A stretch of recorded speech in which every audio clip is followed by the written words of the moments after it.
Hey guys, tonight we begin with one of the most chaotic yet transformative events in medieval history, the Crusades. So before you get comfortable, take a moment to like the video and subscribe, but only if you genuinely enjoy what I do here. And let me know in the comments where you're tuning in from and what time it is. It's always fascinating to see who's joining us from around the world. Now, dim the lights, maybe turn on a fan for that soft background hum, and let's ease into tonight's journey together. It's 1095, and you, a knight, are useless. Your castle has no wars, no tournaments, and the peasants are too broke to rob. Your sword is shiny, your horse is moody, and the highlight of your week is bullying the local miller for extra flour. Honestly, you're one ale binge away from slipping into total irrelevance. Then Pope Urban II stands up at Claremont and basically says, "Hey, you losers, want to stab people for Jesus instead of each other?" It's the best sales pitch you've ever heard. Free forgiveness of sins, eternal salvation, and all the looting you can carry. Suddenly, your calendar is packed. Finally, you've got something to do besides polishing your armor until you can see your own disappointed reflection in it. Of course, you're not the only one signing up. Every bored knight in Christendom is dusting off their chainmail, and peasants are tagging along too. They don't have armor or swords. Some show up with pitchforks and saucepans. It's less of a professional army and more of a confused mob headed for an international food festival. Except the food is imaginary, and everyone's starving by week 2. You march east with your fellow holy warriors, which is a generous term for this lot. The guy on your left is barefoot. The guy on your right thinks Jerusalem is 2 days away. Morale is high, logic is low. Still, it feels good to finally have direction, even if it's the wrong one. The church sells this as a spiritual journey, but let's be real. It's medieval HR cleanup. Europe has way too many violent knights hanging around like unpaid interns with swords. The Pope just found the perfect way to export the problem. You're no longer raiding your neighbor's pigs. Now you're raiding entire civilizations. That's career advancement. Sure, deep down you know this ends badly. Most of you will die of dysentery before even seeing a battlefield. Those who survive will probably melt inside their armor under the Middle Eastern sun. But at least you'll die doing something important, like getting lost in Anatolia or collapsing from dehydration while clutching a very rusty sword. And the best part? If you actually make it back home alive, you get to brag forever. You didn't just waste years drinking in a tavern. You were on a holy war. You're not unemployed. You're a crusader. Congratulations. You've officially upgraded from local menace to international war tourist. You're a peasant. Which means your life is a loop. Wake up, shovel mud, eat gruel, shovel more mud, collapse, repeat until death. Entertainment consists of staring at sheep and occasionally watching your neighbor get fined for stealing firewood. It's safe to say, you're not thriving. Then the Crusades arrive, and suddenly you've got options. The Pope says, if you march east, God will forgive your sins. That's appealing, because between stealing turnips and cursing your landlord under your breath, you've racked up quite the spiritual debt. Besides, the idea of leaving your tiny village where everyone smells like cabbage soup and regret sounds exotic. So you pack up your one good tunic, kiss your equally malnourished family goodbye, and join the mob. Congratulations. Your life just upgraded from mud farmer to international mud marcher. The journey is terrible, of course. You quickly learn that walking across continents in leather shoes was a mistake. Food runs out fast. People die of plague, dysentery, and sometimes sheer boredom. You're constantly hungry, constantly lost, and constantly wishing you'd just stayed home digging potatoes. But here's the thing.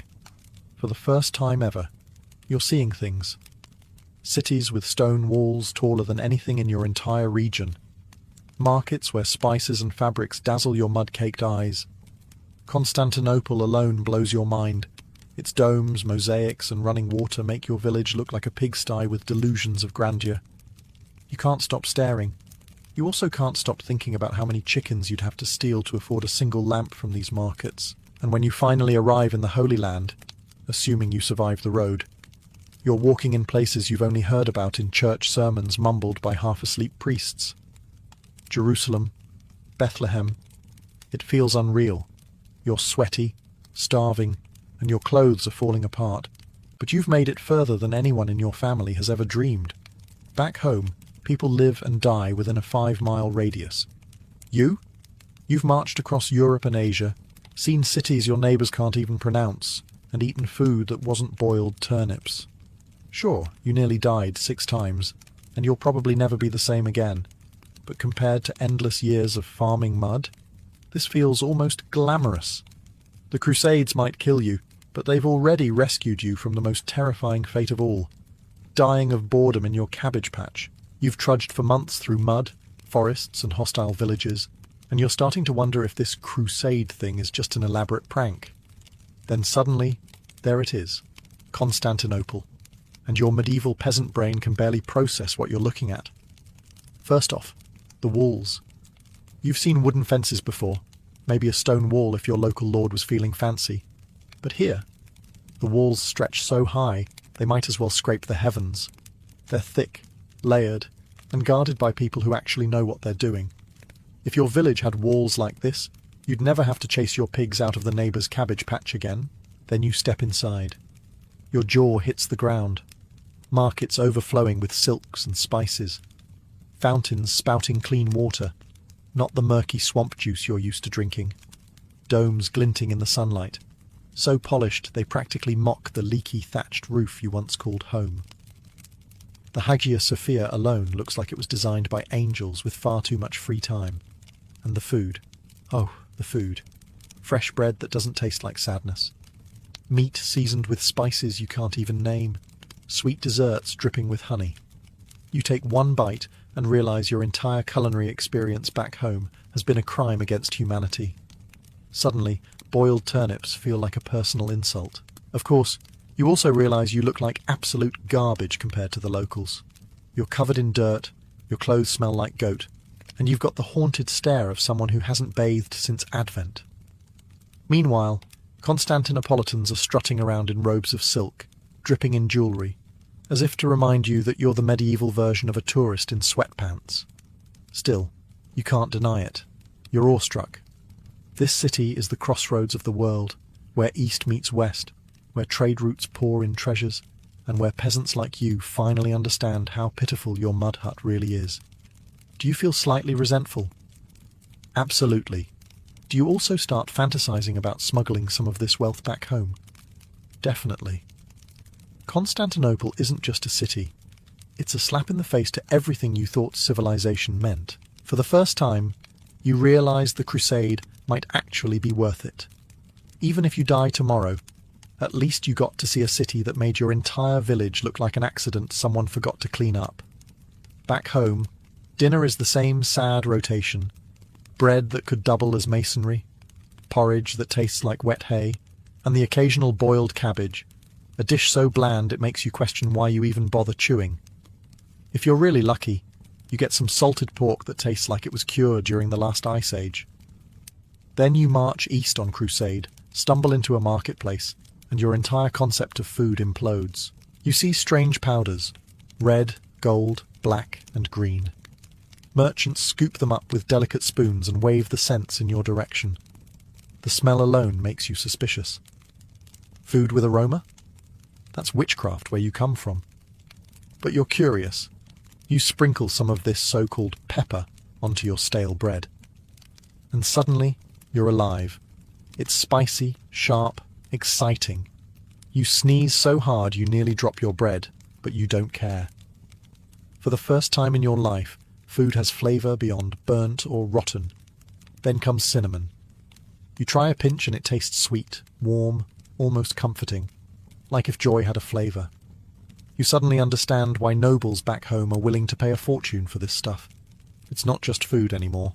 It's an experience. Of course, as you marvel at the taste, you realise you've been lied to your entire life.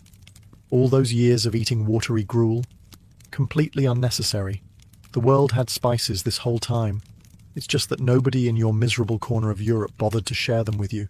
And while you're falling in love with spices, you're also falling in love with the idea of wealth.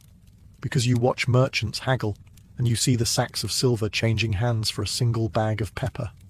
Pepper. The stuff that makes you sneeze.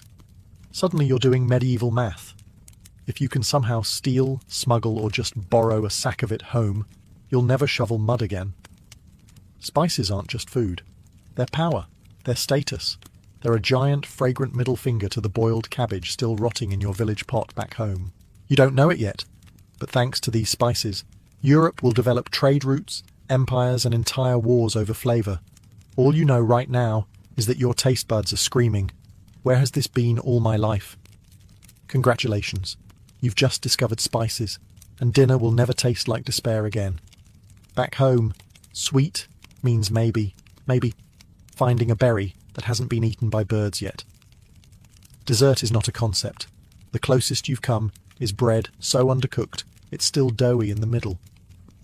Then you march east, stumble into a market, and someone hands you candied fruit. The first bite hits like divine revelation. Your tongue, which until now has known only flavors like muddy turnip and burnt gruel, suddenly thinks it's in heaven. Honey-coated figs, sugar-dusted almonds, syrups so sweet they make your teeth ache instantly. You don't know it yet, but congratulations. You've just been introduced to your new lifelong addiction. Sugar isn't just food here. It's medicine, spice, and luxury all rolled into one. Apothecaries are selling it for stomach ailments. Nobles are sprinkling it on meat. Pastry makers are sculpting it into castles. You, meanwhile, are shoveling candied nuts into your mouth like a starved raccoon. The problem is, sugar isn't cheap. It's grown in faraway plantations, harvested by armies of workers, and shipped in carefully guarded convoys. You're eating someone's yearly salary with every bite. Back home, even your lord couldn't afford this on a regular basis. But right now, you don't care. You're too busy vibrating with happiness after discovering food that doesn't make you depressed. Of course, the side effects are immediate. Your energy spikes, your hands shake, your heart races, and then comes the crash. You slump against a stall, candied figs dripping from your mouth, realizing you've just overdosed on medieval cocaine. And you want more. So much more. By the time you stagger home years later, you'll be raving about sugar like it's a miracle. Nobles will pay insane prices to import it. Entire economies will bend to demand. And peasants like you, you'll just dream about it while gnawing your stale bread. What you don't realize, as you lick sticky syrup off your fingers, is that Europe's new obsession with sugar will reshape history. It will drive trade routes, spark wars, and fuel empires. But right now, all you know is this. Sugar makes boiled cabbage taste less like despair.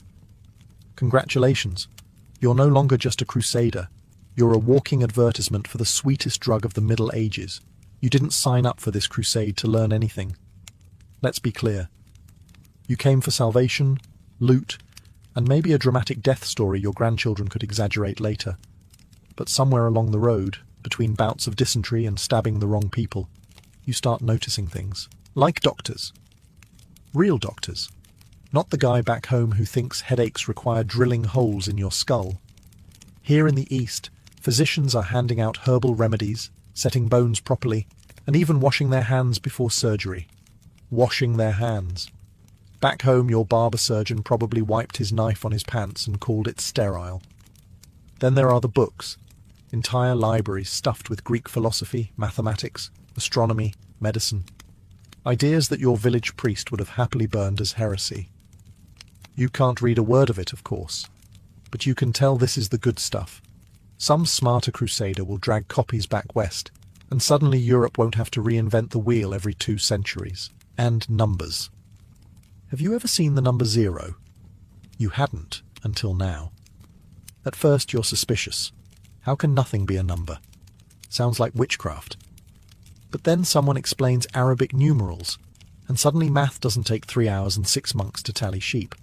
It's efficient, it's clever, and it makes Roman numerals look like the drunk doodles they are.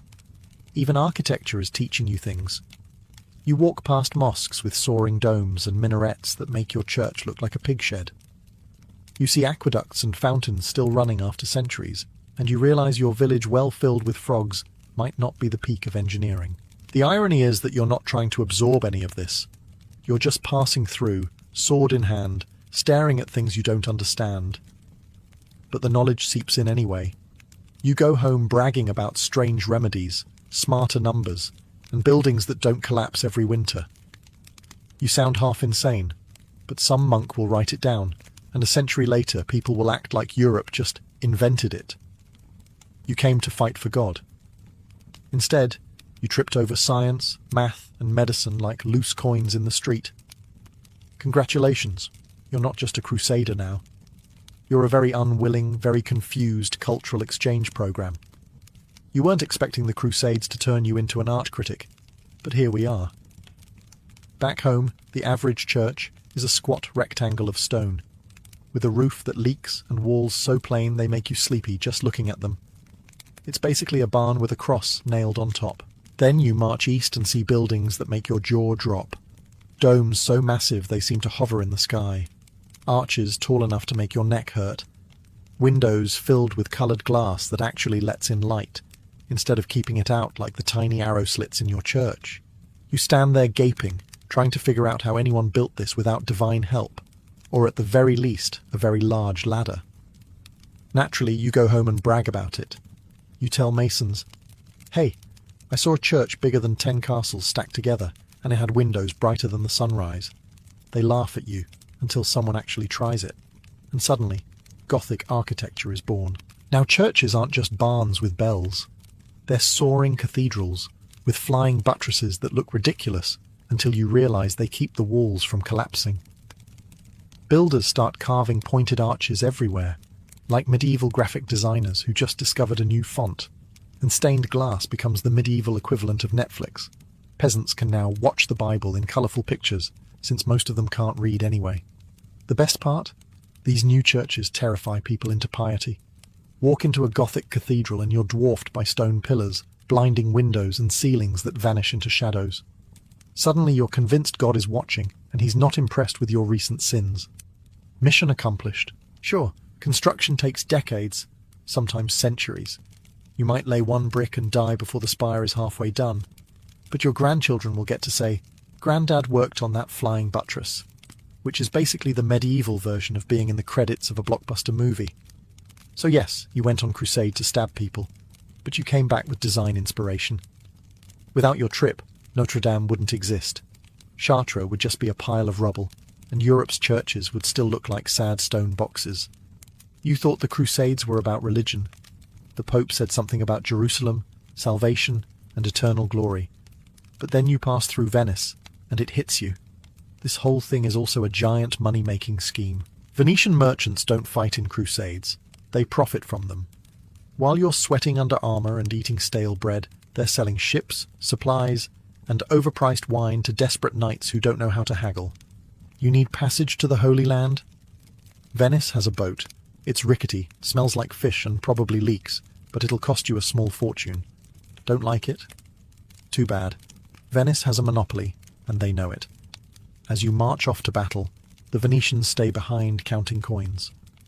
Then, when the war goes sideways, as it always does, they swoop in, hauling back silks, spices, and sugar. You're trudging through deserts on foot while they're cruising the Mediterranean, inventing the concept of first-class travel. By the time you stagger home, Venice is unrecognizable. The city is dripping with wealth. Marble palaces line the canals. Merchants wear robes so fancy they look like kings. The local baker has a better house than your feudal lord. Venice has gone from a swampy lagoon with delusions of grandeur to the Wall Street of the Middle Ages, and all thanks to your hard work bleeding in foreign fields. The best part? Venetians don't even hide it. They flaunt their riches with festivals, masks, and banquets that make your mud village feasts look like sad picnics. While you're bragging about surviving dysentery in Antioch, they're bragging about their new warehouse full of peppercorns. Guess who people are more impressed with? Of course, Venice doesn't just get rich, it gets powerful. Their navy dominates the seas, their bankers control debts, and before long, even kings are kissing Venetian rings just to borrow cash. All because the Crusades turned the Mediterranean into their personal business playground? You thought you were fighting for God. In reality, you were unpaid security for Venice's shipping empire. The Crusades gave you blisters. Venice got filthy rich. You thought you were signing up for a holy mission, a once-in-a-lifetime act of devotion. In reality, you've just booked the world's first package tour. Minus the travel insurance, comfy lodging, or any actual planning, it starts with the march. Tens of thousands of you are trudging along the same road, all headed vaguely east. You don't know where exactly, because maps are rare and mostly wrong. Someone up front claims to know the way, but he's also the same guy who thought Cologne was in France. You decide to trust him anyway, because what's the worst that could happen? Spoiler: starvation, plague, or being ambushed by angry locals. The journey feels less like a military expedition and more like a chaotic medieval sightseeing trip. You shuffle from one unfamiliar city to another, gawking at buildings, markets, and people who look at you like you're a sweaty, unwelcome mob. Which, to be fair, you are. Your army's arrival is basically a medieval flash mob, except instead of dancing, you're looting their food supplies. The Pope promised a pilgrimage, but what you're really experiencing is the medieval version of budget travel. You sleep outside, share questionable meals with strangers, and hope nobody steals your shoes while you're snoring. Hygiene is non-existent. By week 3, you smell so bad that even your horse avoids standing downwind. There's also the entertainment factor. The crusade becomes its own moving circus. You've got jugglers, priests shouting sermons at dawn, merchants hawking overpriced bread, and self-proclaimed prophets announcing doom every time someone sneezes. It's half holy mission, half carnival, and entirely exhausting. And the destinations? Forget spa resorts or beach views. You're headed for war zones. Every stop promises less relaxation and more stabbing. Antioch, siege. Jerusalem, siege. Acre, yet another siege. Your holiday package includes lots of standing around starving while waiting for the enemy to surrender. Congratulations, you've invented all-inclusive misery. But here's the kicker. When it's all over, you get to go home and brag. You'll tell your neighbors about the cities you saw, the deserts you crossed, the relics you touched. They'll be impressed, even though you leave out the part where you spent most of the trip trying not to die of diarrhea. So yes, you joined the first medieval package tour. It had no refunds, terrible catering, and a high chance of death. But at least the stories are priceless. You've been told your enemies in the East are monsters, godless barbarians who eat babies, drink blood, and never bathe. Which is funny, because when you finally cross paths with Saladin, the famous Muslim leader, he turns out to be cleaner, smarter, and frankly more polite than anyone in your entire army. First of all, the man actually takes baths, regularly. That alone already makes him more terrifying than half your fellow crusaders, who smell like a goat farm set on fire.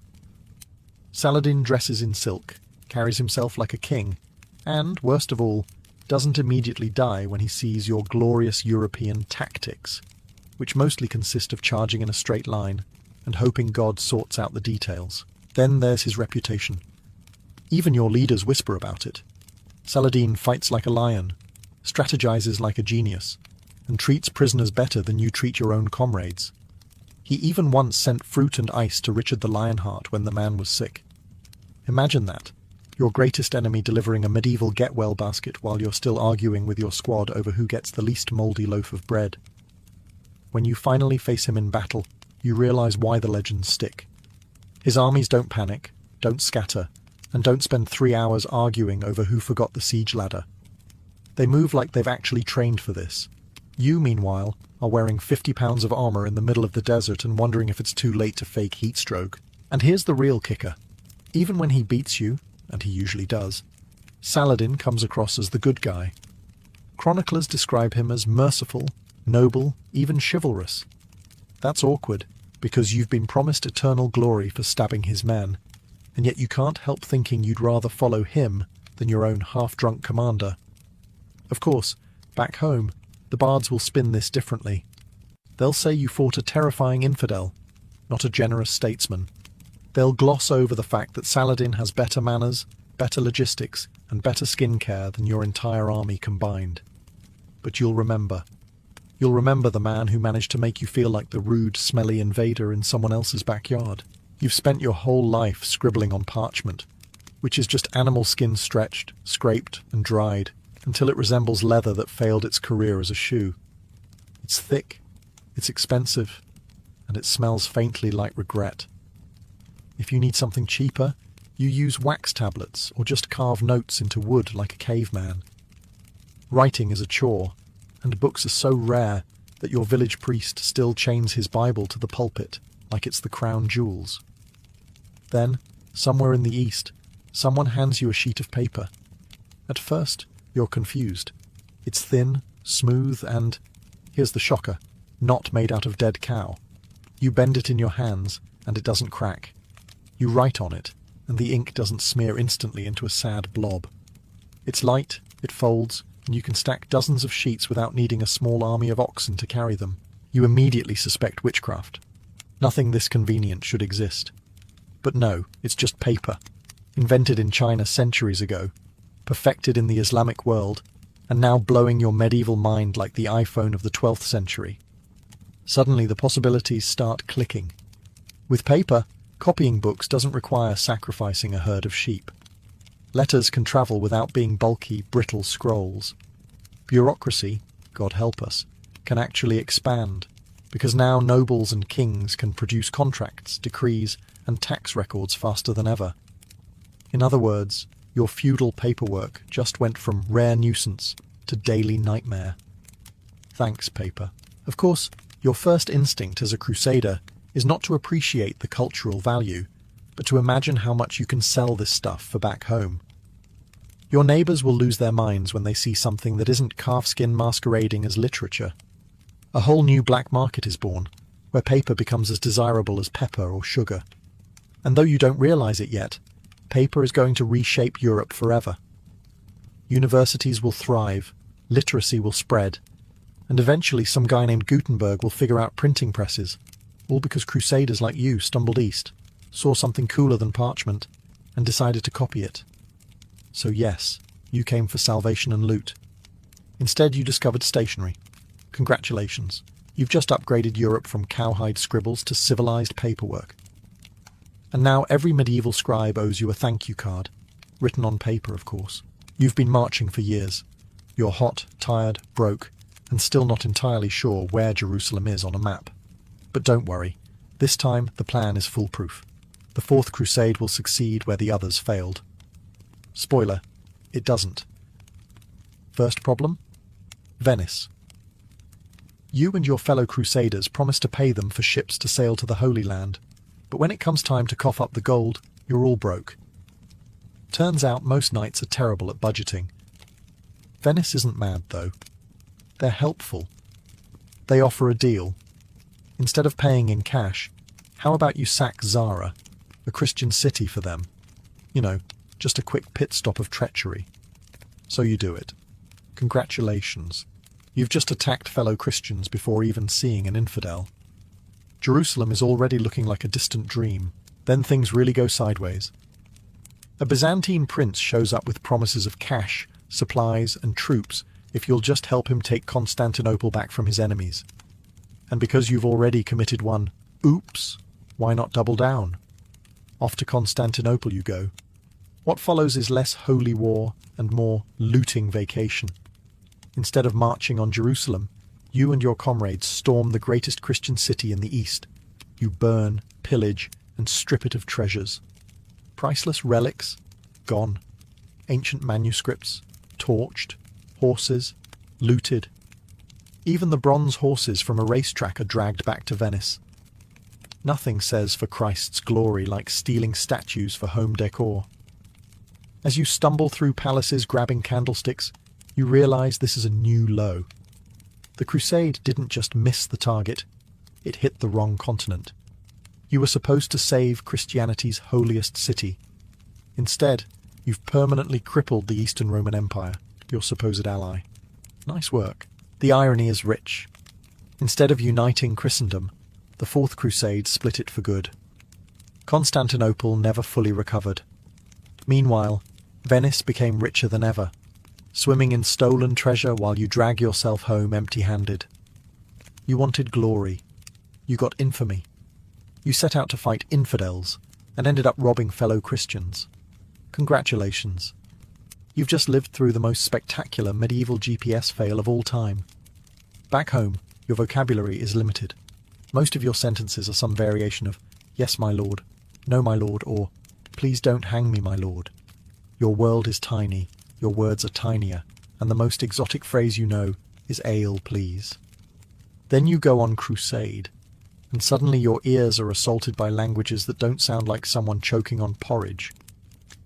You hear Arabic, Greek, Turkish, Armenian, a whole Tower of Babel crammed into marketplaces and battlefields. At first, you think everyone's just shouting insults at you, but slowly you realize they're actual words, useful ones. You pick up sugar because your new addiction demands a vocabulary to match. You learn cotton because you'd like to stop dressing in wool sacks that itch like they were designed by Satan. You stumble across algebra, and though you don't understand it, you know it sounds smarter than anything you've ever said. Try dropping that word in your village tavern.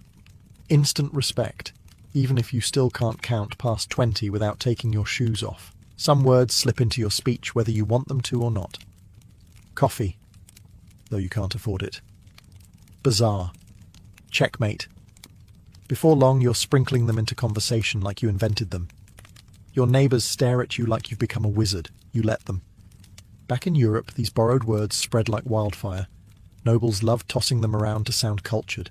Monks copy them into manuscripts, sometimes misspelling them so badly they create new words entirely. Before long, everyone's pretending they've always known what satin or lemon means.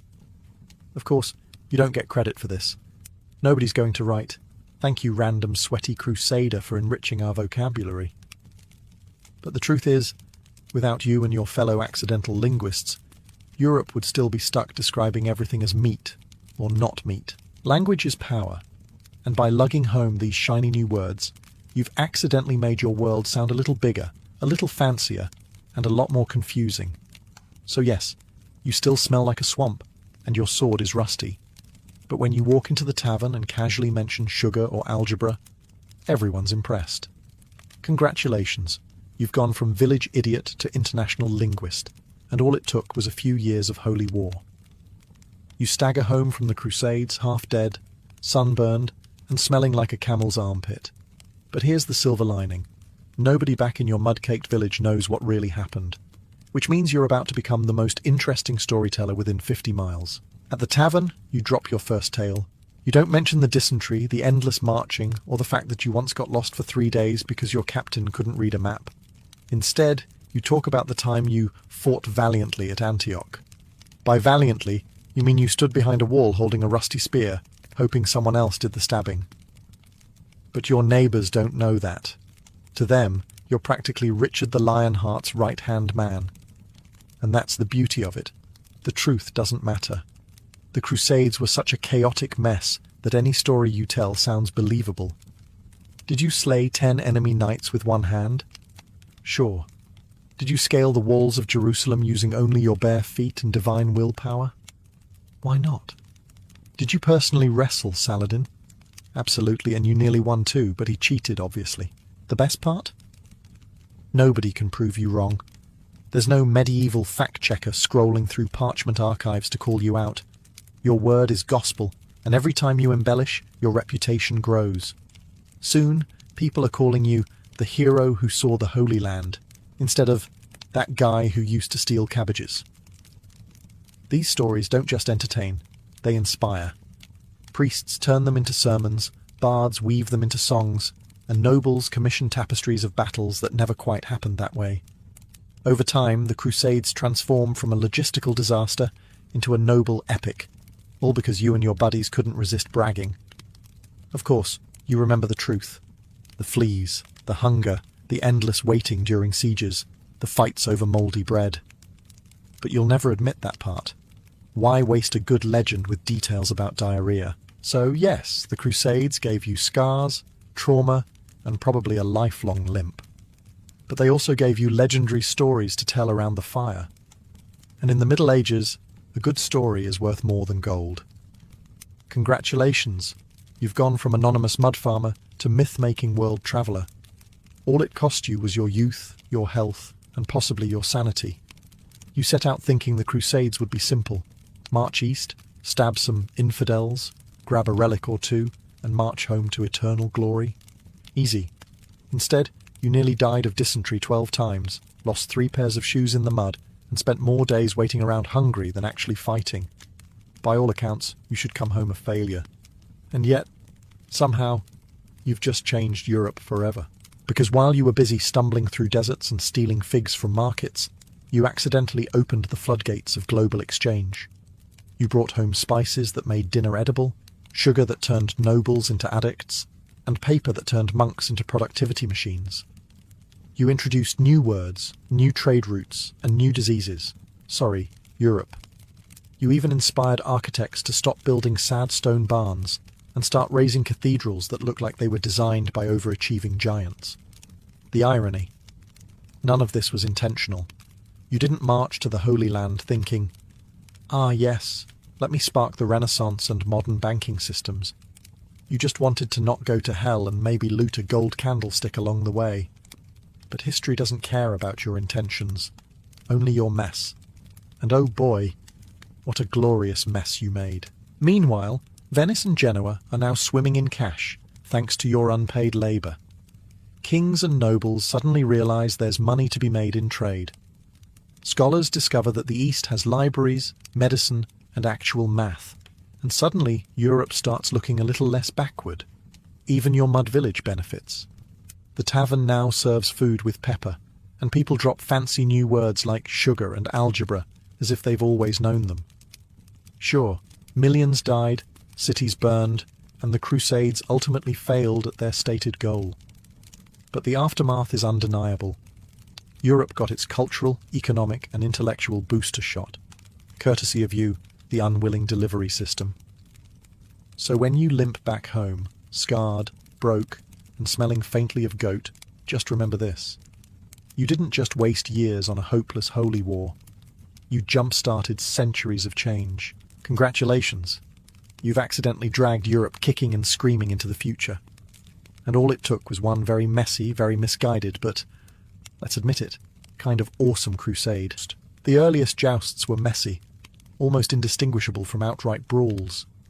Groups of knights charged one another in chaotic melees, swinging swords, swinging maces, or lowering lances. Safety wasn't exactly a priority, and neither was fairness.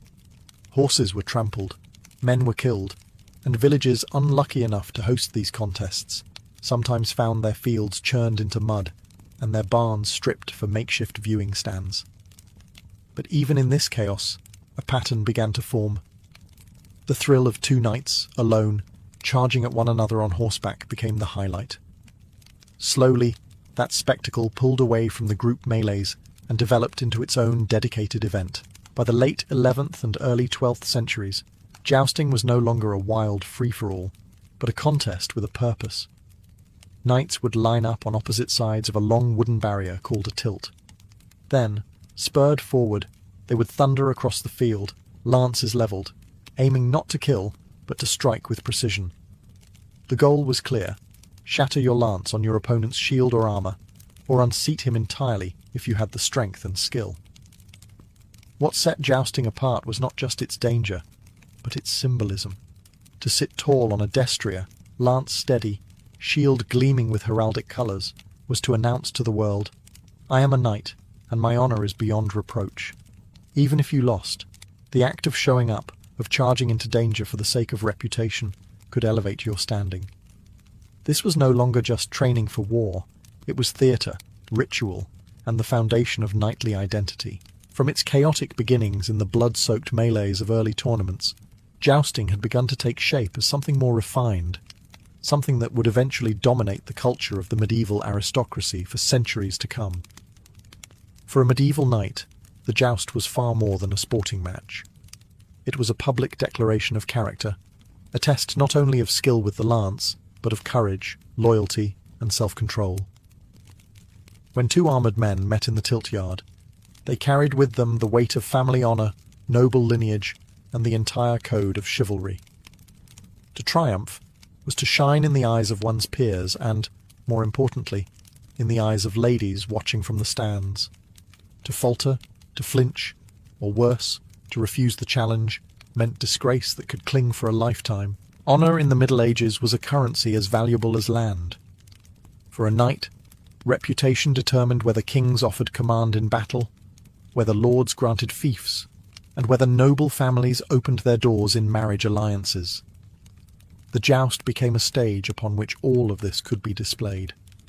Knights would wear their heraldic colours proudly, their shields emblazoned with coats of arms that shouted their family heritage across the lists. Every charge down the tilt was a chance to reinforce the story of who they were and who they claimed to be. The rules of jousting as they evolved were designed to reflect this obsession with honour. It was not enough to simply knock an opponent from his horse. Doing so in a reckless or dishonourable way, such as striking outside the permitted zones of shield or chest, could bring shame rather than glory.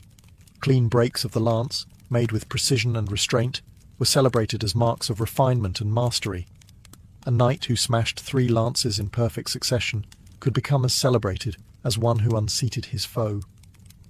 Spectators, too, understood the moral weight of these contests. They didn't just see 2 men crashing into one another. They saw bravery, discipline, and the knightly ideal embodied. For women of the court, the joust also became a theatre of romance. Knights often dedicated their charge to a lady, tying her favour, perhaps a scarf, a ribbon, or a glove, onto their arm before riding into the lists.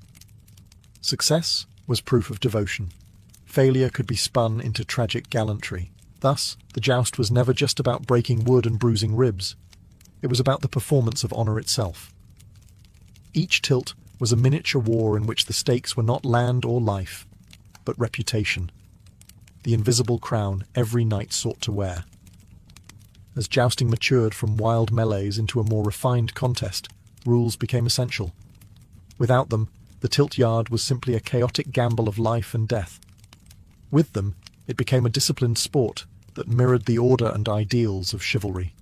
By the 13th century, jousting manuals and heralds carefully codified what was allowed, what was forbidden, and what counted as victory. At the heart of it all was the tilt, the long wooden barrier running down the centre of the field. It wasn't there for decoration. The tilt served to keep horses from colliding head-on and to force knights to ride straight and true. Each rider had his lane, and any deviation could be considered dishonourable, if not outright cheating.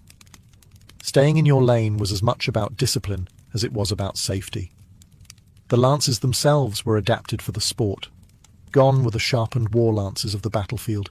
Instead, they were tipped with coronals, blunted heads designed to spread the impact rather than pierce. Still, a well-placed strike could snap ribs, unseat a rider, or even kill a knight if fortune turned cruel. Victory came from striking the correct target zones, primarily the shield or torso. A clean break of the lance against these areas earned points, while blows to the horse or below the waist were illegal and could disqualify a knight. Heralds played a key role in enforcing these rules. They announced each match, declared the coats of arms of the competitors, and ensured the contest was fought within the boundaries of honour. Heralds also tallied points and determined winners when matches became too close to call. Their presence gave the joust an air of officialdom and ceremony, transforming what might otherwise be brawls into spectacles of legitimacy. There were also unwritten rules, those of conduct and demeanour. A knight who mocked an opponent, struck after a tilt was finished, or refused to salute the ladies watching from the stands might technically win his match, but lose the respect of the audience. The joust demanded not just physical power but self-control, restraint, and an almost theatrical dignity. Over time, these rules turned jousting into more than training for battle. It became an art form, part sport, part pageant, part moral display. To ride into the lists was to submit to the laws of chivalry as much as to the impact of a lance. If jousting was the stage, then heraldry was the costume. The lists were as much about being seen as they were about skill with the lance. A knight did not simply ride into combat clad in plain steel. He was a walking canvas of colour, symbols and identity. In a world where literacy was rare, heraldic designs served as the medieval signature, instantly recognisable, proudly inherited, and carefully guarded. Each knight bore a coat of arms, painted boldly on shield, surcoat, horse caparison, and even the lance's pennant. Lions, eagles, crosses, fleur-de-lis. These weren't just pretty designs. They told stories of lineage, of oaths sworn, of lands defended and loyalties declared. A glance at the colours and symbols of an opponent could reveal not just his family, but his allegiances, his rivals, and sometimes even his ambitions. The joust elevated this symbolism to new heights. For spectators, the lists became a living tapestry of pageantry. Nobles and commoners alike crowded to watch knights thunder down the tilt, banners snapping in the wind, horses draped in cloth dyed with costly pigments. Scarlet, azure, and gold shone under the sun, and when knights crashed together, splinters of wood flew against a backdrop of dazzling colour. For many, this was theatre as much as sport, an explosion of spectacle in an otherwise grey and harsh world. Heralds ensured that colours and arms were displayed properly. Their role was part referee, part announcer, part genealogist. They proclaimed each knight's name and ancestry before the joust, ensuring the crowd knew exactly who was risking honour on the field. Heralds were also watchdogs of heraldry itself, guarding against impostors or knights who might dare to bear arms not rightfully theirs. In this way, heraldry was tied directly to credibility. Wearing false colours was a scandal equal to cowardice. The colours also carried romantic weight. A knight might wear the favour of a lady, perhaps a ribbon, a veil, or a piece of embroidered fabric, woven into his helm or bound to his arm. This was more than decoration. It was a declaration. Each strike of the lance was dedicated to her, each splintering blow proof of devotion. In this way, heraldry became not just a language of family and honour, but also of love and loyalty. Thus, jousting transformed into more than combat. It was a vibrant spectacle where colour spoke louder than words, and every knight became both warrior and symbol. By the height of the Middle Ages, the joust had grown far beyond a mere contest between two knights. It became the centrepiece of grand tournaments, festivals of pageantry that could last days, even weeks, and draw thousands of spectators. Kings and queens attended, nobles brought their entire retinues, and merchants flocked to sell food, trinkets, and fine cloth. For common folk, who might never glimpse a battlefield or a royal court, the tournament offered a rare chance to see knights in their shining glory, riding beneath banners that crackled in the wind. Tournaments were carefully staged. Lists, the fenced-off arenas where jousts were fought, were erected in town squares or open fields. Wooden stands were built for noble spectators, with the best seats reserved for royalty and the highest-ranking lords. The presence of ladies was crucial. They judged not only skill but also style, their applause elevating a knight's triumph to something greater than mere victory. A knight who rode boldly but bowed gallantly at the end of a tilt might win more admiration than one who simply unseated his opponent. The joust itself was usually the highlight, but tournaments included other entertainments as well. There were melees, large group combats that recalled the joust's rougher origins.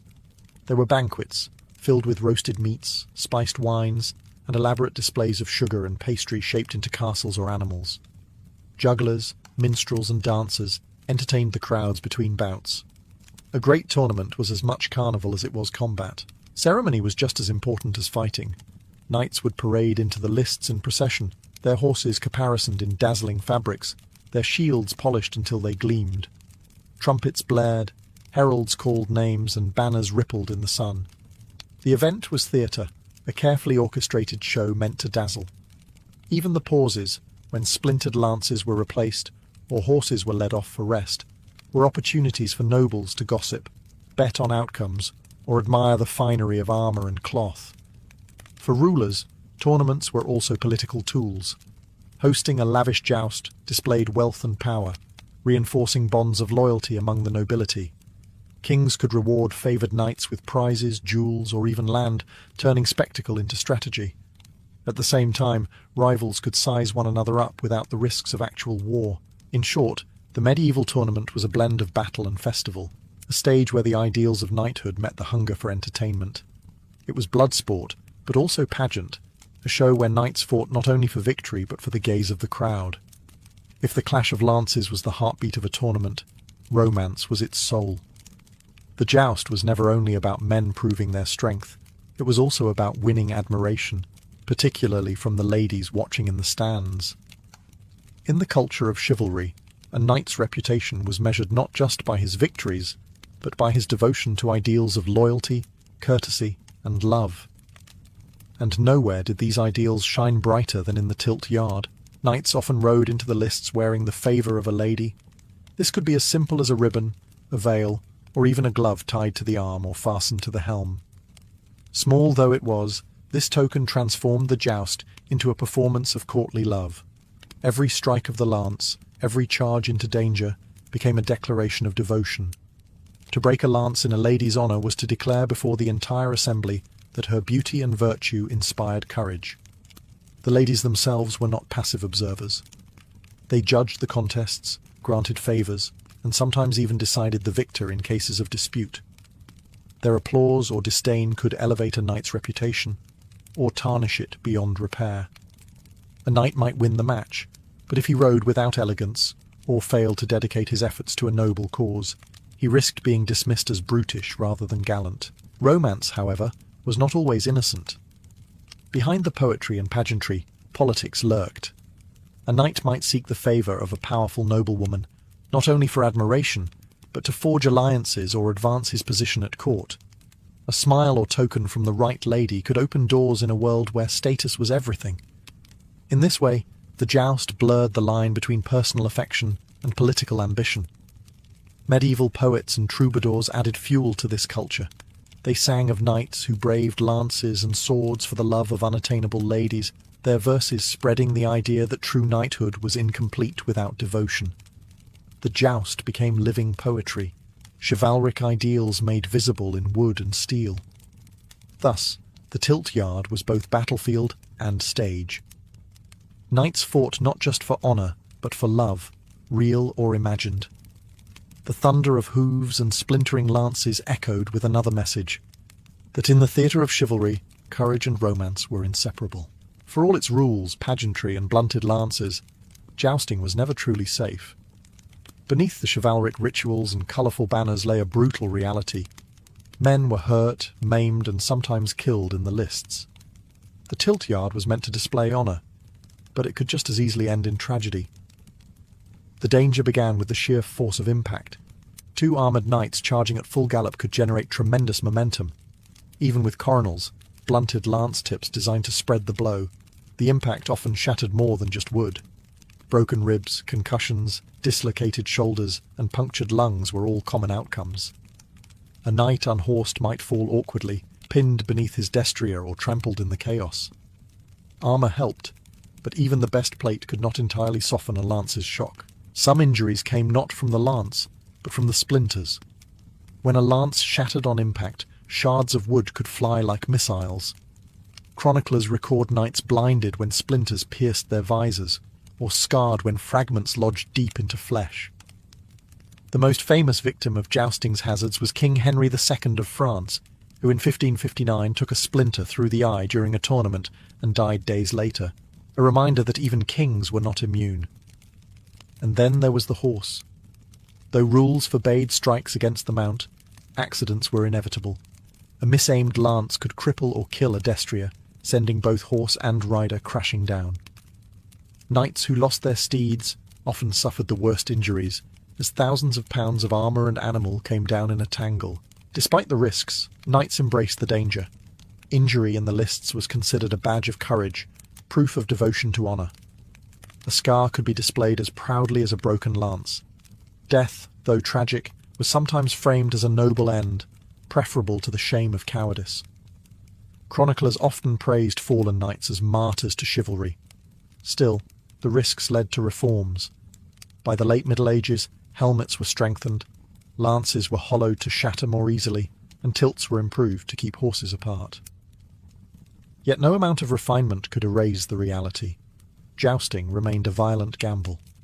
Every knight who rode into the lists knew that glory was balanced on the razor's edge of death. Jousting may have begun as a knightly pastime, but by the later Middle Ages it had become a stage for kings and princes to broadcast their power. Hosting a tournament was more than entertainment. It was a political statement.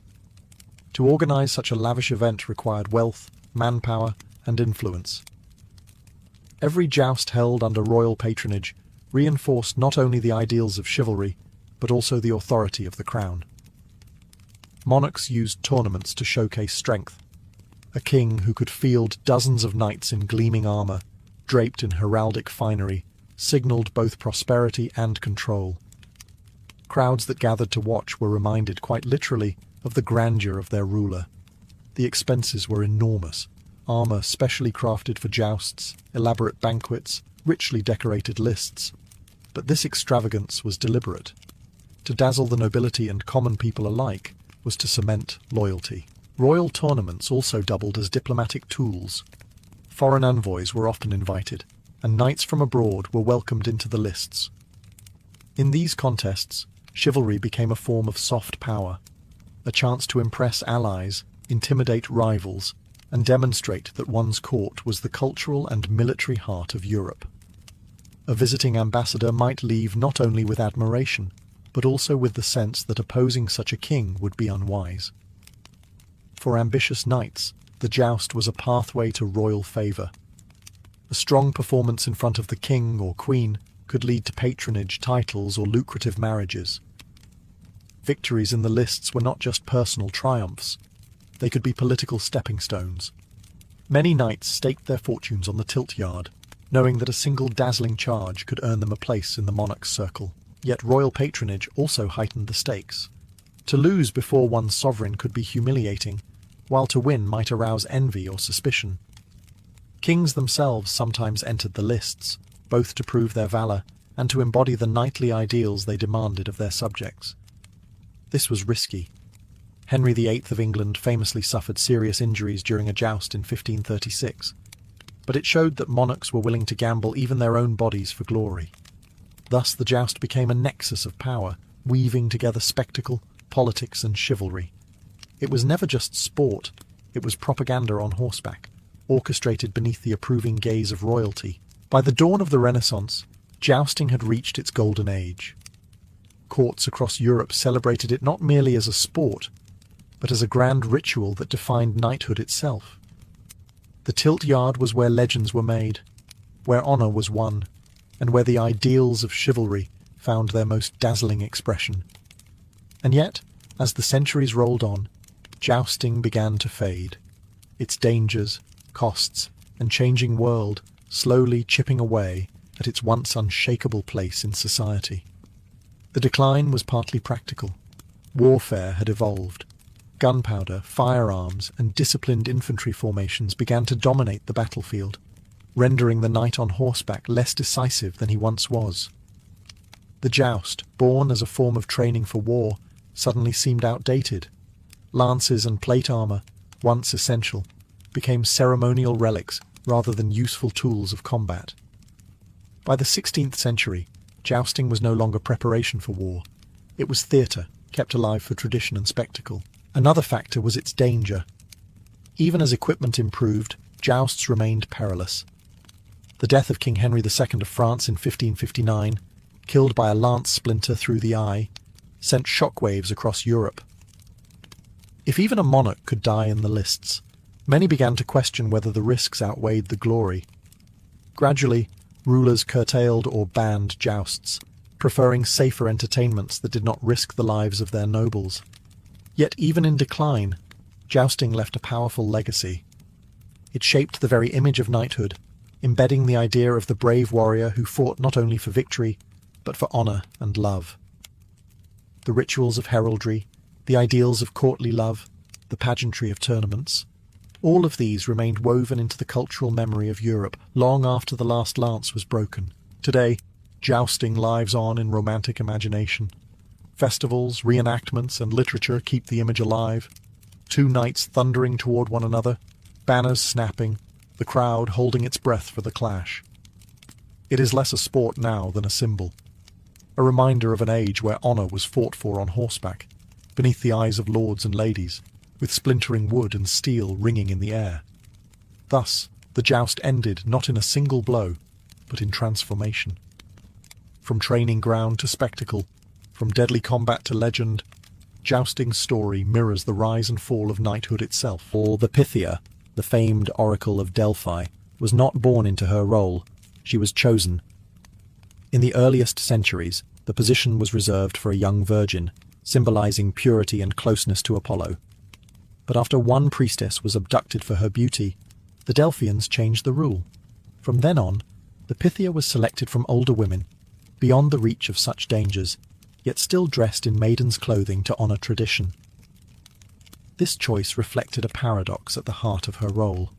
Though human, she stood as a vessel of the god, both ordinary and extraordinary at once. The process of becoming the Pythia was as sacred as it was transformative. She was drawn from the local women of Delphi, not from distant lands or noble families. Her authority came not from bloodline or wealth, but from her willingness to surrender her life to Apollo. Once chosen, she underwent rituals of purification. She bathed in the cold waters of the Castalian spring, believed to cleanse both body and spirit. She fasted, abstained from worldly pleasures, and performed sacrifices to ensure she was worthy of the god's voice. From this moment forward, her existence was no longer her own. She belonged to Apollo. The transformation was both spiritual and social. The woman who once lived among her neighbours became something apart from them, set on a higher plane. She would live near the sanctuary, bound to the rhythms of ritual, her identity absorbed into the role. To the Greeks, she ceased to be an individual, and instead became the mouthpiece of Apollo, her human name fading, replaced by the eternal title, Pythia. This elevation brought both reverence and burden. Pilgrims came from across the Greek world, kings, generals, colonists, and merchants, all seeking her counsel. The responsibility was immense. Her words could determine wars, alliances, and the fates of cities. Yet she was still human, a woman chosen from the people of Delphi, now tasked with embodying the divine. In her selection, one sees the essence of the oracle itself, the fusion of mortal fragility with divine authority. To be chosen as Pythia was to surrender the ordinary life of a woman in exchange for the extraordinary role of Apollo's living voice, a role that would shape the destiny of nations. The voice of the Pythia could not exist without Delphi itself. The place was as much a part of the prophecy as the woman who spoke it. High on the southern slopes of Mount Parnassus, the sanctuary of Apollo overlooked the valley of the river Pleistos, a landscape of silver-green olive groves shimmering in the sunlight. Travellers arriving from distant corners of the Greek world felt the awe immediately. They were stepping into a place that claimed to be the very centre of the earth. According to legend, Zeus released two eagles from opposite ends of the world, and they met here, at Delphi. The omphalos, the navel stone, stood in the temple to mark this spot. To consult the Pythia was not only to seek Apollo's wisdom, but also to place oneself at the cosmic axis, where heaven, earth, and the underworld were believed to converge. The sanctuary was built to inspire reverence. Pilgrims approached by the sacred way, a winding path lined with treasuries built by powerful city-states. Each treasury was a glittering showcase of offerings, golden statues, tripods, and precious votives, gifts left to honor Apollo and secure his favor. For rival cities, these treasuries were also propaganda, a reminder to all who visited of their wealth, victories, and piety. Walking this road, a pilgrim was surrounded not only by divine presence, but by the weight of Greek politics. At the heart of the sanctuary rose the great temple of Apollo. Its columns gleamed in the sun, its interior heavy with the smell of burning incense and animal sacrifice.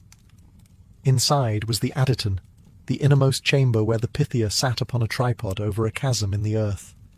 Here, myth claimed, vapours rose from the underworld, carrying Apollo's voice upward to mingle with the breath of the priestess. Whether or not the fumes truly existed, the setting gave the impression of mystery, otherworldliness, and danger. Every element of Delphi was designed to heighten the sense that this was no ordinary place. The mountains above, the theatre carved into the hillside, the stadium for games, all added layers of sacredness. To stand here was to feel small, yet connected to something vast.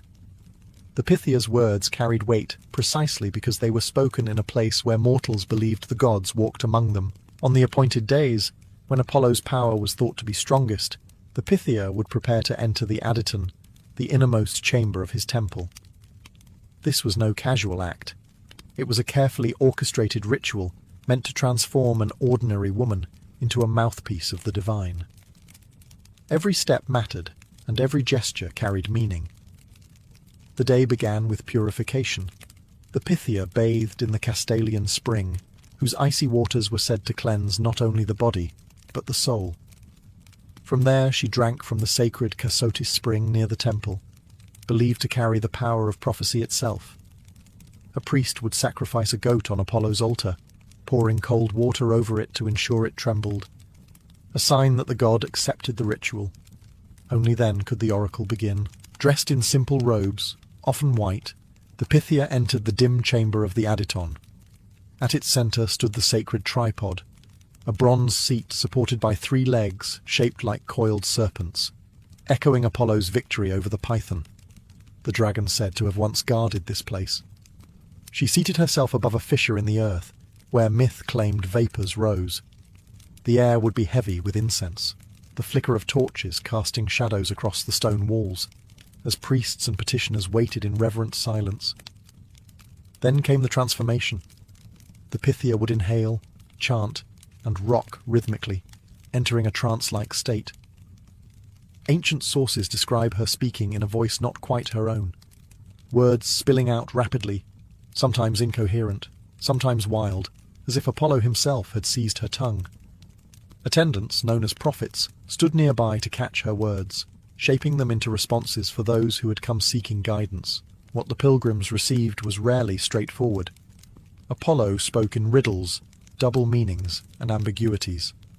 The Pythia might declare victory, but leave unsaid whose victory it would be.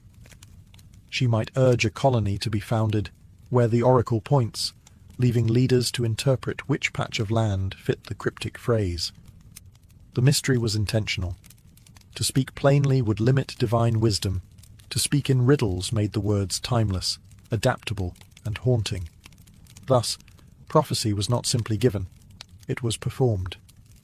The Pythia's ritual transformed the temple into a theatre of the sacred, where mortals brushed against the divine in words half mortal, half god. The Pythia did not speak her riddles into the void. She answered questions brought to her from across the Greek world. To Delphi came an astonishing range of petitioners, kings weighing war, generals plotting campaigns, merchants hoping to secure fortune, and ordinary citizens seeking guidance for family matters. No matter one's rank, the process was the same. Each pilgrim first paid tribute, for Apollo's wisdom was not given freely. Richer visitors might dedicate golden statues, tripods, or entire treasuries, while poorer pilgrims brought animals for sacrifice or smaller tokens of devotion. Consultation followed a strict hierarchy. Not everyone could ask the oracle at will. Priority was given to certain city-states and their envoys, who had earned promontia, the right to consult first, often as a reward for their devotion or offerings. This meant that in times of crisis, powerful leaders could secure the Pythia's words before their rivals, turning prophecy into a political advantage. When their turn came, petitioners presented their question in as clear a form as possible. Yet here lay the irony. While they sought clarity, they received ambiguity. A king might ask, "Should I go to war?" And the Pythia's answer, chanted in her trance, could be something like, "A great empire will fall." Which empire exactly was left for the king to decide. The responsibility shifted back to the petitioner, whose interpretation often shaped destiny as much as the prophecy itself. Some came with deeply personal concerns. Would a family line continue? Was a marriage blessed by the gods? Could a voyage across the sea be successful? The Pythia's responses, however cryptic, carried immense authority. Few dared to ignore her words, lest they risk offending Apollo himself. The power of the oracle lay not only in what she said, but in the reverence people gave her utterances. And so, the sacred way was always busy. Delegations in splendid dress rubbed shoulders with weary travellers, each carrying hopes, fears, and questions. For some, the oracle confirmed their plans, bolstering their courage. For others, her words sowed doubt or hesitation. Either way, no one left unchanged. To have spoken with the Pythia was to touch the divine, even if the meaning of that touch remained elusive. The power of the Pythia is best understood, not in ritual, but in results. Her words shaped some of the most pivotal decisions of the ancient world, guiding kings, generals, and statesmen at moments when hesitation could mean ruin. The Pythia's prophecies, often wrapped in ambiguity, became legendary, not only for their influence, but also for the clever ways they could be interpreted, or misinterpreted. One of the most famous examples is Croesus, king of Lydia. In the 6th century BCE, he asked whether he should wage war against the rising power of Persia. The Pythia replied that if he crossed the river Halys, a great empire will fall. Croesus took this as a promise of Persian defeat. He marched, fought, and was crushed, only to realize too late that the empire doomed by Apollo's words was his own. The lesson echoed for centuries. The oracle was never wrong, only misunderstood. Another renowned prophecy came during the Persian Wars. When the Greeks faced invasion by Xerxes, they consulted Delphi in desperation. The Pythia's first words were grim, warning that no defense could hold. But pressed again, she delivered the cryptic assurance that a wooden wall shall not fail. Athenians debated the meaning.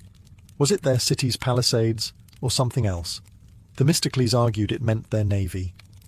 Trusting this interpretation, Athens evacuated and fought at sea, winning the decisive Battle of Salamis. Here, the riddle saved Greece. Colonization, too, often began with the oracle. Greek settlers embarking on voyages to unknown lands sought the Pythia's blessing. She told them where to build, what gods to honor, and what dangers to avoid.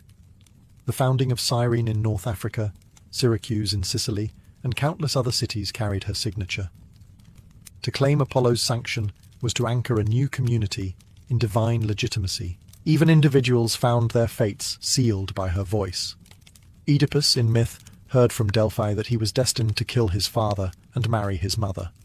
His desperate attempts to avoid that destiny only ensured its fulfillment. The story became the archetype of prophecy's power, a truth so inescapable that human action only tightens the snare. These examples reveal why rulers risked fortunes to consult her. The Pythia's words could doom empires, inspire salvation, or become eternal warnings. Whether through victory or tragedy, her prophecies never failed to prove unforgettable. What truly happened when the Pythia entered her trance? To the ancient Greeks, there was no doubt. Apollo himself descended into her body, seizing her tongue, filling her lungs, and pouring out his will in riddling words. To modern minds, the question is more complicated, tangled in myth, ritual, and fragments of ancient testimony. Some ancient writers described the Pythia as trembling, foaming at the mouth, or speaking in strange, disjointed phrases. Others painted a calmer picture, in which she chanted or muttered steadily while attendants listened carefully, recording every syllable. What all accounts agree on is that her voice was not her own. Petitioners believed they were hearing the god, not the woman. That belief gave her words their unshakable weight. The setting itself added to the aura of divine possession. The tripod seat, placed above a fissure in the earth, was said to emit vapours that induced her trance. Plutarch, who served as a priest at Delphi, insisted that a sweet-smelling pneuma rose from the ground, carrying Apollo's essence. Modern archaeologists have debated this claim. For centuries, skeptics dismissed the vapours as legend. Yet in recent years, studies have found that the temple sits above intersecting geological faults. These faults may have released gases such as ethylene, which in concentrated doses can cause disorientation, euphoria, and trance-like states. The ancient myth of the Earth's breath may, in fact, have had a geological root. Still, science alone cannot explain the cultural phenomenon. Even without fumes, the ritual itself was overwhelming. Imagine the dim chamber, lit by torches, filled with incense and chanting. The weight of expectation, the presence of priests, the long line of petitioners waiting outside. It was a theatre of the sacred. The Pythia, fasting, purified, and psychologically primed, may have needed no chemical aid to enter a heightened state of consciousness. Her body, her breath, and her voice became the focus of an entire world's attention, magnifying the power of suggestion. For the Greeks, though, explanation was irrelevant. What mattered was the message, not the mechanism.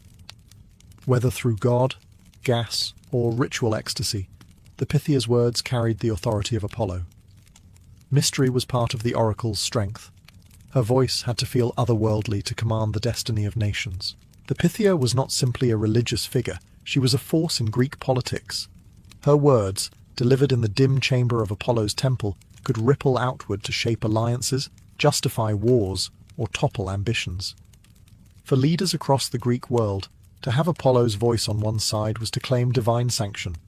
No decree, no campaign, no treaty carried more weight than one backed by Delphi. City-states competed fiercely for the oracle's favour.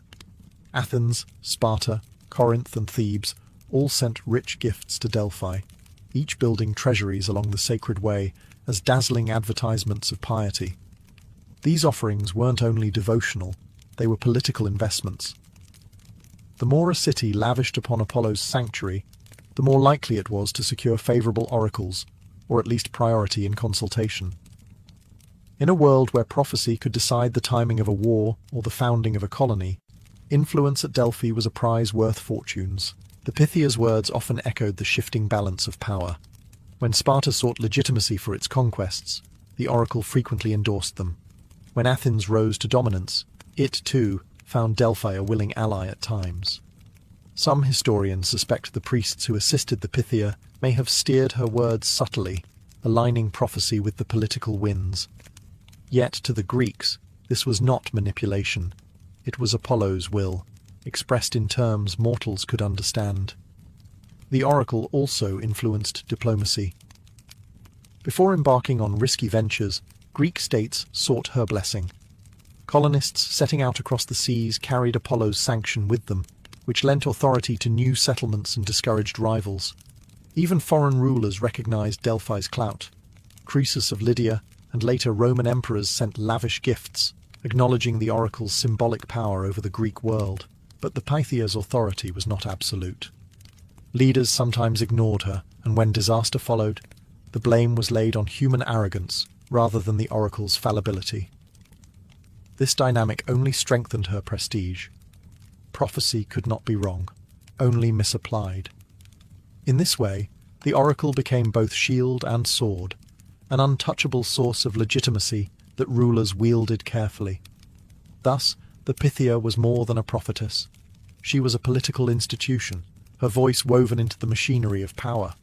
Through her, Apollo's temple at Delphi became the beating heart of Greek decision-making, a place where destiny and politics met beneath the shadow of Mount Parnassus. For nearly 1,000 years, the Pythia's voice carried across Greece and beyond. But no institution lasts forever. By the late classical and Hellenistic periods, the oracle at Delphi began to lose the unshakable authority it once held. Wars, shifting empires, and changing faiths all chipped away at Apollo's sanctuary until the Pythia's voice was reduced to little more than an echo of its former power. The decline began with politics.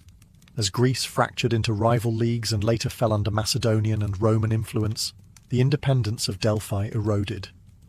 Kings and emperors still consulted the oracle, but they no longer depended on it as Greek city-states once had.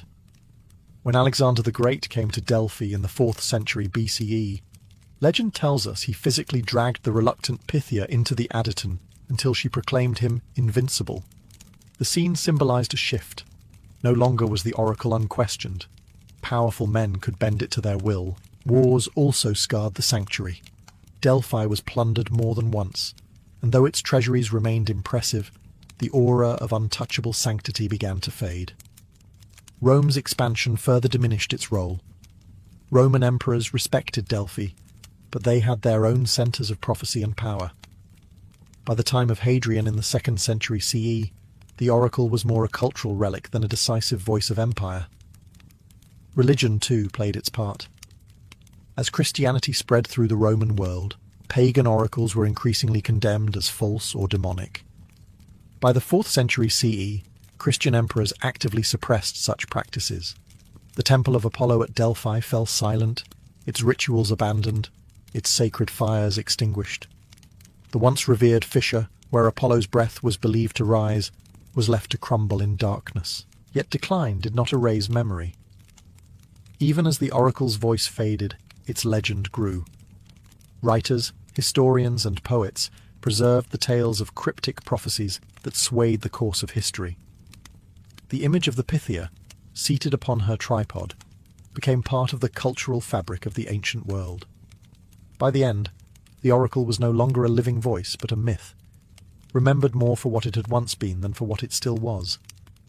Delphi's silence marked the end of an age when gods spoke directly to mortals, leaving behind riddles that still haunt us today. Though the temple of Apollo at Delphi eventually fell silent, the Pythia's legacy refused to fade. For centuries, her image lingered in the imagination of poets, historians, and philosophers, who treated her as a symbol of humanity's enduring hunger for divine guidance. To the ancient Greeks, she had been more than a woman. She was the embodiment of Apollo's wisdom, the hinge on which the fate of nations could turn. That sense of awe never truly disappeared. Her influence on culture is profound. The very idea of prophecy as mysterious, ambiguous, and double-edged is rooted in the Delphic model. Modern expressions like "know thyself" and "nothing in excess," maxims carved at the entrance of Apollo's temple, still echo as philosophical truths. Her riddling responses shaped not only the course of wars and colonization, but also the way later generations thought about fate, as something at once knowable and yet impossible to fully escape. Philosophers often grappled with her meaning. Socrates famously claimed that the oracle declared him the wisest man alive, not because he knew everything, but because he knew how little he truly understood.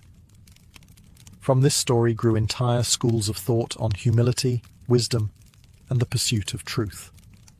In this way, the Pythia's influence extended beyond politics into the very heart of philosophy. Even as Christianity eclipsed the old gods, the memory of Delphi persisted. Medieval scholars cited her prophecies, Renaissance artists painted her likeness, and Enlightenment thinkers dissected her words. In each retelling, she was recast, sometimes as a pagan sorceress, sometimes as a vessel of timeless wisdom. Always, she represented the mystery of knowledge itself, partial, veiled, and powerful. Today, the ruins of Delphi still draw travelers who walk the sacred way, past broken treasuries and worn steps, to the remains of Apollo's temple. The valley below spreads wide and silent, but visitors speak of feeling the same atmosphere of reverence the ancients described. The stones themselves seem to whisper of the days when a woman seated on a tripod could make kings tremble with a single phrase. The Pythia's true power lies not in whether her prophecies were literal or mystical, but in the human need they revealed, the desire to hear the voice of the divine guiding mortal choices. In her, history meets myth, and myth continues to shape how we think about fate, wisdom, and the unknown. To be a mother in the Middle Ages was both a blessing and a burden, a role steeped in duty, faith, and constant danger. Unlike today, where motherhood is often viewed through personal choice and emotion, in medieval Europe it was framed as a woman's central responsibility. From peasant cottages to royal courts, society expected women to bring forth children, secure the family's future, and in doing so, serve both God and community. Marriage was almost always followed by the expectation of pregnancy. A woman's body was seen primarily as a vessel for lineage, and her worth was often measured by her fertility. For noble women, this meant producing heirs to secure dynasties and political alliances. For peasants, it meant raising enough children to help in the fields, tend livestock, and ensure survival in a harsh economy. But regardless of class, the pressure to conceive was immense, and childlessness carried stigma. The risks, however, were staggering.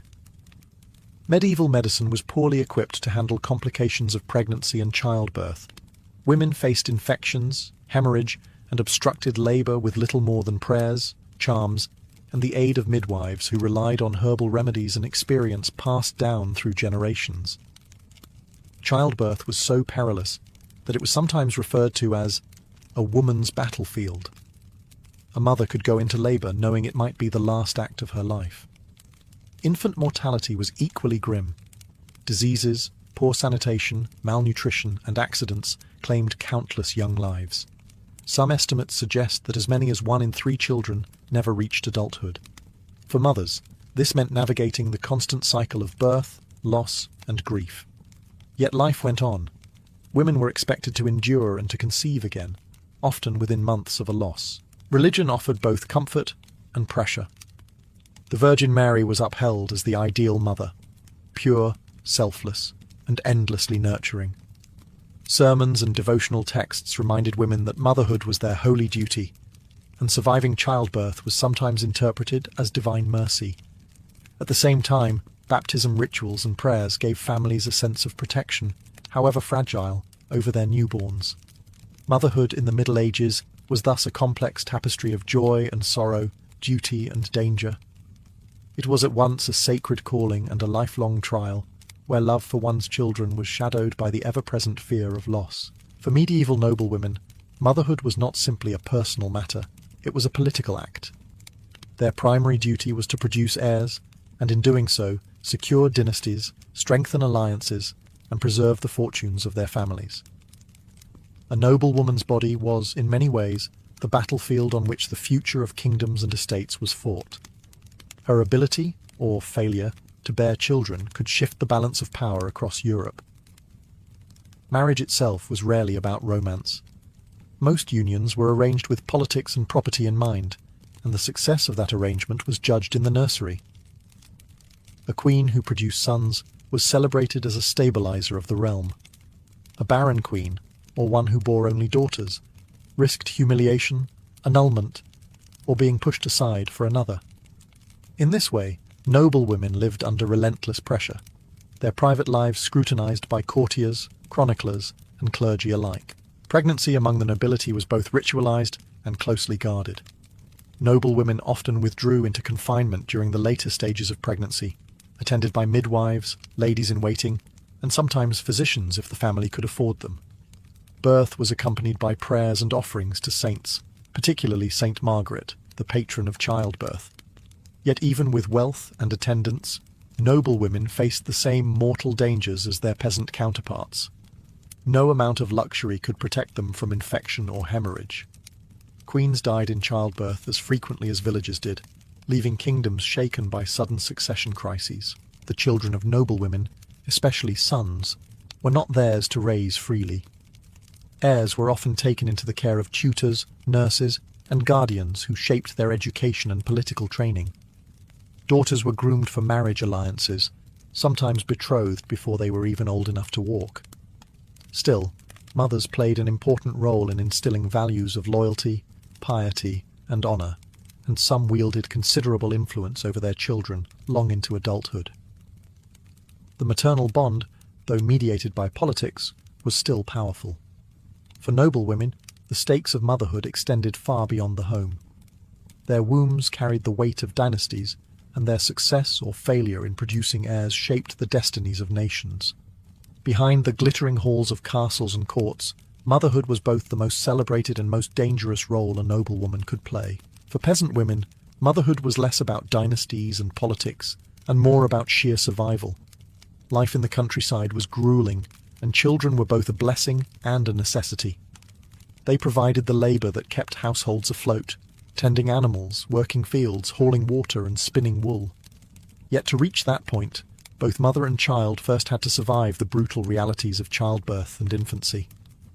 Peasant mothers rarely had the luxury of retreating into confinement during pregnancy. Work did not pause simply because a woman was expecting. Fields still needed to be ploughed, animals milked, bread baked, and water fetched. Many women laboured in the fields until the final days of pregnancy, and some even gave birth in barns or cottages with little more than a midwife, or sometimes just female neighbours by their side. The process was risky, and complications often meant death in a world without reliable medicine. Infant mortality cast a long shadow over motherhood. Illnesses like dysentery, fevers, and respiratory infections claimed countless young lives, and nutrition was always precarious. Breastfeeding was the norm, but if a mother died in childbirth, her baby's survival was immediately in doubt. In such cases, families might turn to a wet nurse or rely on animal milk, both risky alternatives. Mothers knew from experience that not every child would live, yet the grief of loss did not grow easier with repetition. Many families buried infants in unmarked graves near the home, their memory preserved only within the family's sorrow. Despite hardship, peasant motherhood was not without joy and resilience. Children who survived became a mother's greatest allies in the daily fight to endure poverty and hunger. Young sons joined their fathers in the fields, while daughters helped with cooking, spinning, and caring for younger siblings. Every child who reached adulthood strengthened the household's future. In this way, motherhood was both an emotional journey and an economic strategy. Faith offered peasant mothers comfort. Prayers to saints, charms hung in cottages, and the protective waters of baptism all gave a sense of hope. The Virgin Mary, depicted cradling the Christ child, served as an idealized reflection of their own struggles.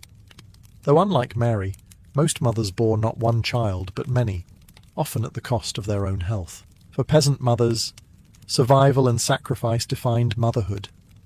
Their children were their labor force, their legacy, and their only hope in a world that was constantly pressing them to the edge of endurance. Childbirth in the Middle Ages was a moment of both anticipation and dread. Without the benefits of modern medicine, every pregnancy was fraught with uncertainty, and every labor carried the risk of death. For medieval women, this reality was so well known that it shaped not only how childbirth was approached, but also how it was ritualized. The central figures in this drama were midwives. These women, often older and experienced in attending births, were the primary guardians of mothers and infants. They had no formal training, but relied on knowledge passed down through practice, herbs, and tradition. Midwives knew which plants might ease pain, such as rue or sage, and which prayers or charms could offer comfort when medicine fell short. Their authority in the birthing chamber was respected, even if men, physicians, priests, or husbands, hovered outside, eager to assert control over outcomes they rarely witnessed. The birth itself usually took place in the home. Women in labour were surrounded by female relatives, friends, and neighbours, forming a circle of support that reflected the communal nature of medieval life. The room was often darkened and warmed, with candles lit to invoke divine protection. Religious symbols, crosses, relics, or images of the Virgin Mary were placed nearby. Saint Margaret, patron saint of childbirth, was especially invoked, and prayers or charms bearing her name were recited to safeguard both mother and child. Yet for all the ritual, the dangers were real. Prolonged or obstructed labour could lead to death, and in cases where the mother was unlikely to survive, the Church insisted that the child be baptized immediately, sometimes even while still in the womb, if possible. This emphasis on baptism reveals the deep intertwining of faith and fear, as families hoped to secure the infant's soul, even if its body could not be saved.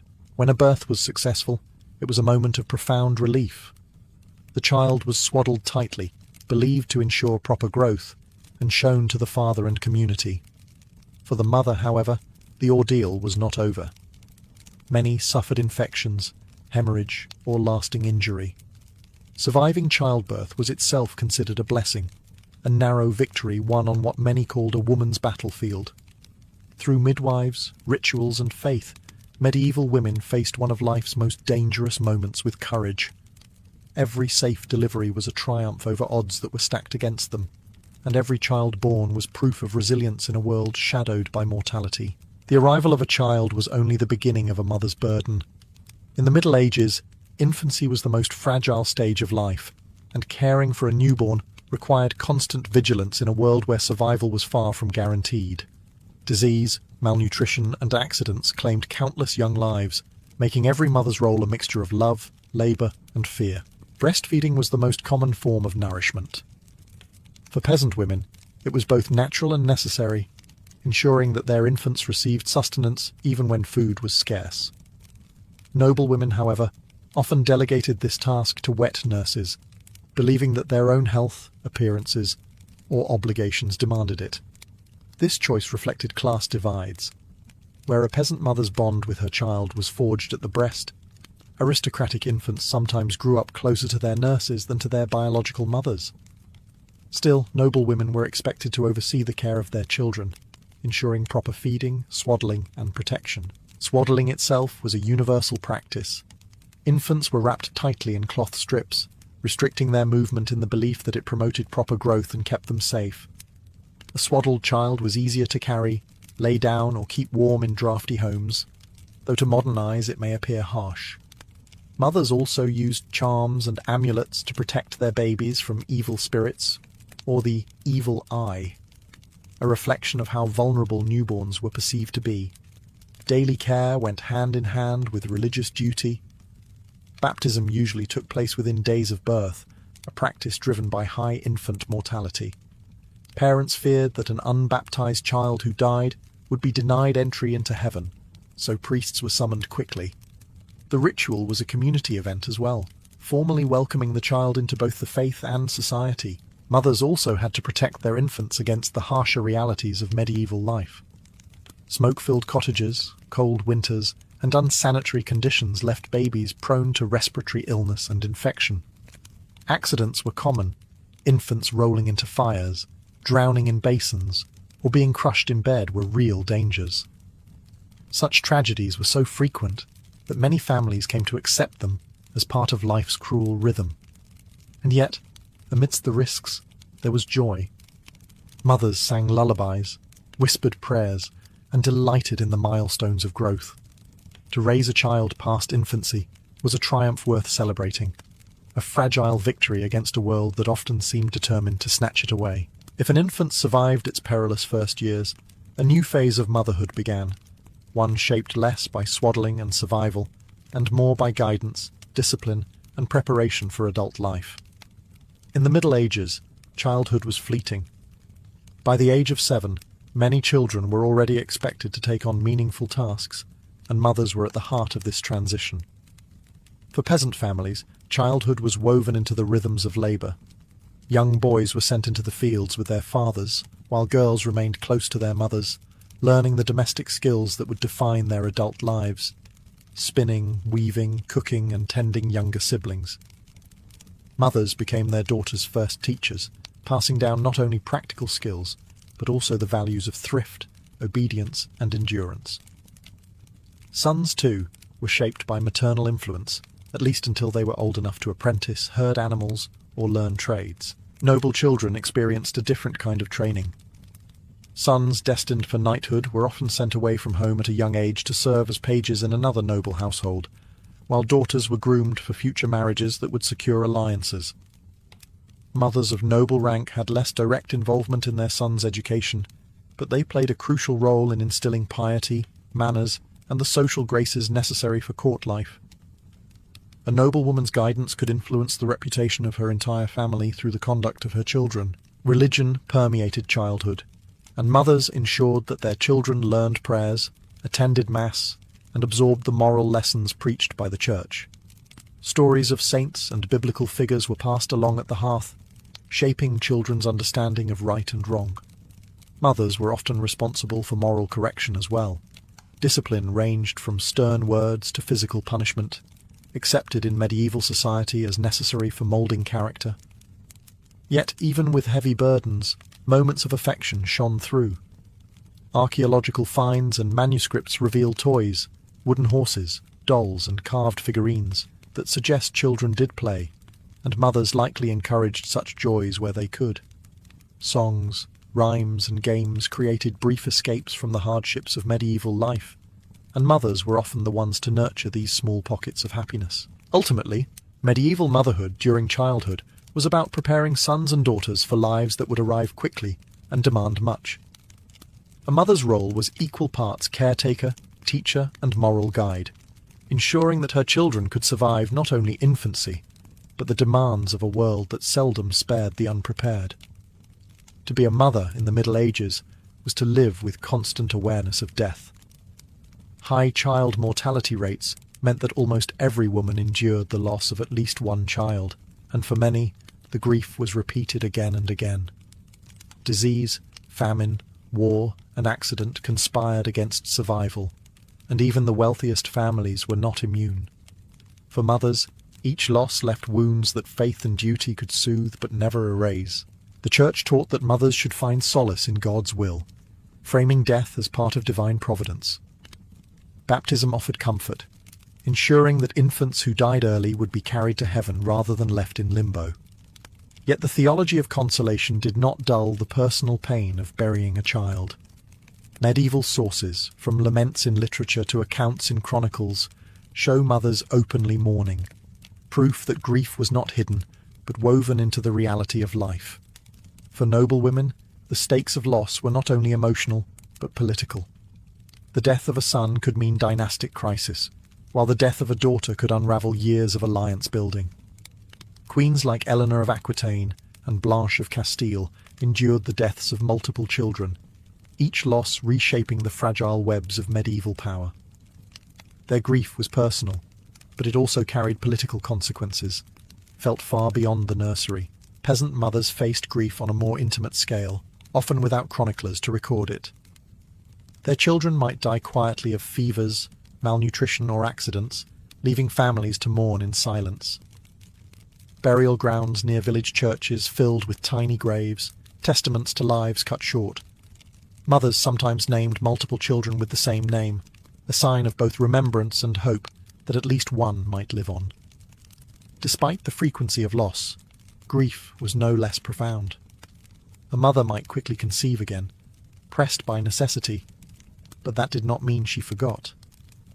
Poems, prayers, and even protective charms reveal an enduring love and a desperate desire to shield children from dangers beyond her control.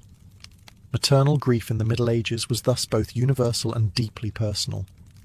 It reminded mothers daily of the fragility of life, yet it also underscored the extraordinary resilience required to continue raising children in a world where survival was never guaranteed. In the Middle Ages, motherhood was not seen merely as a biological role, but as a spiritual vocation. The Church framed a woman's ability to bear and raise children as part of God's divine plan. Every stage of motherhood, from conception to childbirth to raising children, was bound up with rituals, prayers, and the ever-present influence of faith. The Virgin Mary stood at the heart of this religious ideal. Depicted endlessly in art as the serene Mother of Christ, she became the model for all women. Mothers were urged to emulate her humility, patience, and devotion. Even though their lives were filled with hardship and danger, far beyond the polished images painted in manuscripts. Mary's role as intercessor also offered comfort. Women prayed to her for safe childbirth, for protection over infants, and for strength in raising children. In her, they saw both divine perfection and a reflection of their own struggles. Beyond Mary, other saints became central to motherhood. Saint Margaret of Antioch was the patron saint of childbirth, and mothers often kept charms, relics, or texts bearing her name close during labour. Her protection was invoked against the dangers of delivery, which many viewed as spiritual as well as physical battles. Baptism, too, carried immense weight. It was not simply a ritual, but a safeguard for the child's soul. Parents rushed to baptize newborns within days, fearing that an unbaptized child who died would be denied entry into heaven. Religion also shaped how mothers viewed discipline and care. Raising children was seen as not only a duty to family, but a duty to God. Teaching prayers, ensuring regular attendance at Mass, and guiding children to live morally upright lives were as important as feeding or clothing them. To fail as a mother was, in the eyes of the Church, to risk failing one's soul. At the same time, faith provided a framework for coping with loss. When children died, as so many did, priests reminded grieving mothers that their child was now with God, safe from worldly suffering. While grief never vanished, religion gave meaning to tragedy, helping mothers endure repeated cycles of loss and renewal. Thus, medieval motherhood was sanctified, elevated beyond mere survival into a calling defined by divine purpose. It was a daily negotiation between earthly hardship and heavenly hope, a constant reminder that in raising children, mothers were believed to be serving God himself. Though centuries have passed, the echoes of medieval motherhood still linger in how we understand family, faith, and the female role in society. To be a mother in the Middle Ages was to live at the crossroads of love and loss, duty and danger. It was not a private experience, but one shaped by religion, politics, and community expectations, an experience that left a lasting cultural imprint. The most striking legacy is the idealization of motherhood itself. The Virgin Mary, elevated in medieval devotion as the perfect mother, created a model that shaped Western ideas for generations. Even long after the Middle Ages, women were measured against this standard of purity, sacrifice, and maternal care. art and literature carried forward the medieval association of motherhood with sanctity, casting the figure of the mother as both nurturer and moral guide. Practices from medieval motherhood also endured. The role of midwives, the tradition of baptism within days of birth, and the belief in maternal responsibility for children's moral and religious education continued well into the early modern era. The structure of family life, with mothers at its core, set patterns that influenced European households for centuries. Yet the hardships of medieval mothers also form part of their legacy.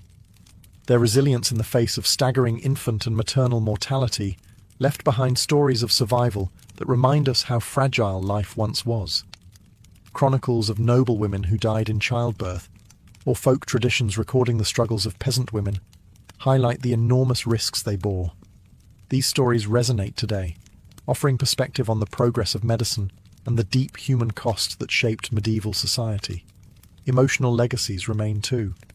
While records from peasants are scarce, evidence from letters, poems, and religious texts reveals that maternal love, grief, and pride were just as profound then as they are now.